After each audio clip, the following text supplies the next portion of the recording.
Okay, today we're gonna make a chicka chicka boom boom. It goes along with the books. It's a magnetic tree that you can put your letters on. So I actually already made mine, and you can see that the letters fit on it. But I am going to walk you through how to make your own.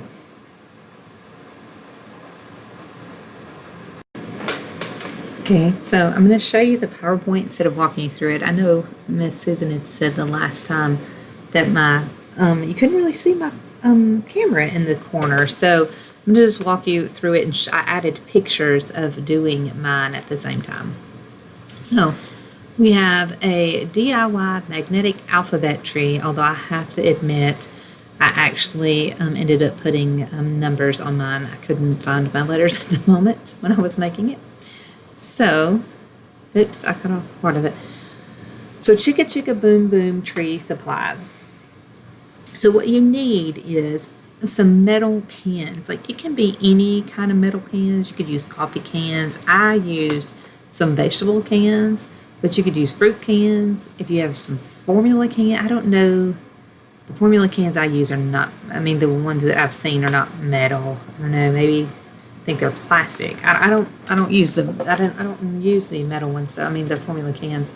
I always use liquids. I'm not sure about that, but coffee cans.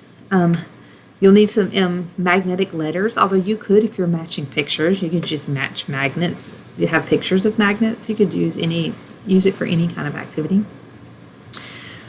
Tape. I use clear packing tape, and it worked worked well for mine. A fake fern, I did not. If you look at the picture, I just used a plant, some leaves I had left over from some kind of craft project I did. So, the person who I got this from used contact paper, but I used brown wallpaper samples because at the local paint store where I live, they gave me the wallpaper books, and so they're really neat for stuff. And so I just taped mine on, and that worked great. So, I know a lot of people have construction paper. You could use brown construction paper. And then you will need some scissors. I actually did not even use scissors. I just folded mine over the top, but we'll see. Here we go. So to create the tree, first you're going to need to tape your metal cans together. If you have coffee cans, those are probably big enough. You only need 2. But for me, I used 3 vegetable cans because it made them tall. It made it taller. And I wanted mine to be kind of tall so it would fit all the letters really easily on it.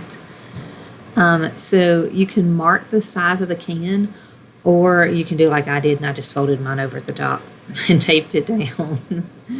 But part of the reason is because I was going to use my cans again because they're full of food. So next you're going to roll out the contact paper. So you measure it and cut the paper to size. So again, you can do that, or you can just fold it over if you need it. Here's where I was folding mine over and taping it. Then if you use contact paper, the good thing about contact paper is it will stick to the entire thing. So you don't have to worry about it coming off, which is great. You just stick it to it, and then, but for me, as you can see, I taped mine. And the magnets still work through it, and so it works great. You'd obviously want to use more tape than I did if you're expecting it. But you could put packing tape all the way around it if you wanted to make it more durable. Then this would make it helpful to use something with a lid like coffee cans instead of my vegetable cans, because you can poke them at the top. But the other good thing about having the extra at the top, like I did, is if you did use vegetable cans and one end is open, you could just stick the leaves in the cardboard. The paper, wallpaper, or construction paper, or whatever you did. You just kind of poke them down the top of that and tape them. I just kind of taped mine up there.